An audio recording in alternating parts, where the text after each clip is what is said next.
For more on this, we're joined by Francesco Sassi, who's a professor of energy politics at the University of Oslo. Welcome back to the programme, Professor. Now, oil prices have fallen sharply on news of the US-Iran framework agreement. Do you think it's too soon for such optimism? Thanks for having me. Yeah, well, the optimism is everywhere. It has been there for weeks in the energy markets, and the belief is that the Strait of Hormuz will reopen before the situation becomes critical on both the oil and natural gas markets. But the true reality is that the strait is still closed down, and despite the US president said that the announcement of the deal would immediately reopen the strait, we are now knowing that we will need until Friday at least to see the reopening of the strait. And then it will take weeks for the backlog of ships within the Persian Gulf to flow out of the strait.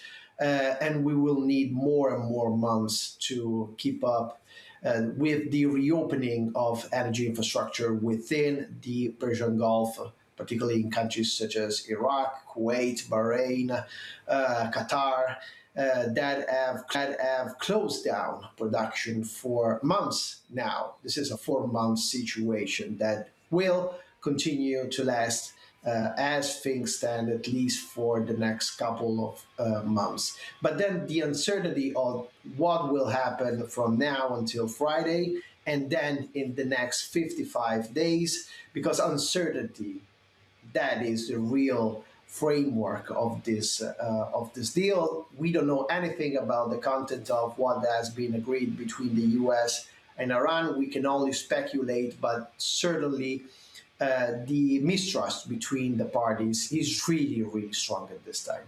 So if the Strait of Hormuz reopens following the signing of a deal on a Friday, what practical obstacles remain for shippers, insurers and refiners?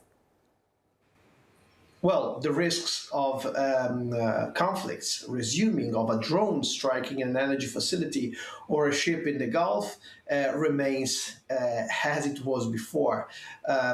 For months, we have been unable to track where these drones are coming from in Iran. We have the Houthis in Yemen still threatening anything that comes from Israel or goes through Israel through the Bab el-Mandeb Strait.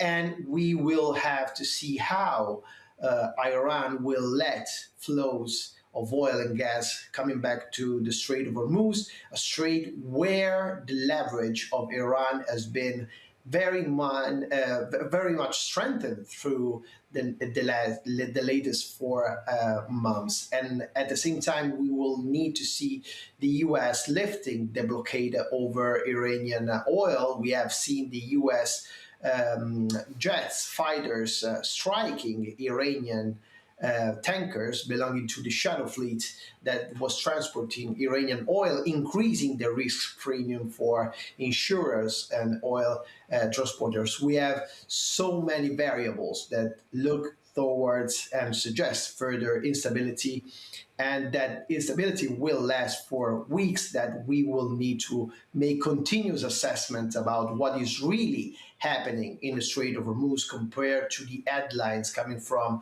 Tehran, Washington, or Tel Aviv. Another key variable is the fact that Israel is not part of the deal. And during the conflict, buyers and traders were forced to find alternative routes and suppliers. Could some of those changes become permanent even after this crisis ends? Yeah, I think the regional energy geopolitics will inevitably change because of what has happened in Hormuz, and the crisis will shift, will change, transform the export strategies of many Persian Gulf countries. I'm thinking about the United Arab Emirates, I'm thinking about Iraq, countries having diversified options, but they need to build new energy interdependencies, new energy infrastructure to be able to diversify away from Hormuz. The fact that Iran has a leverage on the strait is now a reality. is now a fact of the global energy markets. And it is really highly likely to think that the Middle East, the Persian Gulf, will see other political instability in the coming months and years. And each time this will happen, the possibility of Hormuz being closed again by Iran is there. And that will become a critical instability factor, a critical variable in the strategic outlook of these countries in the Persian Gulf. Francesco Sassi, Professor of Energy Politics at the University of Oslo. Great to speak to you. Thank you.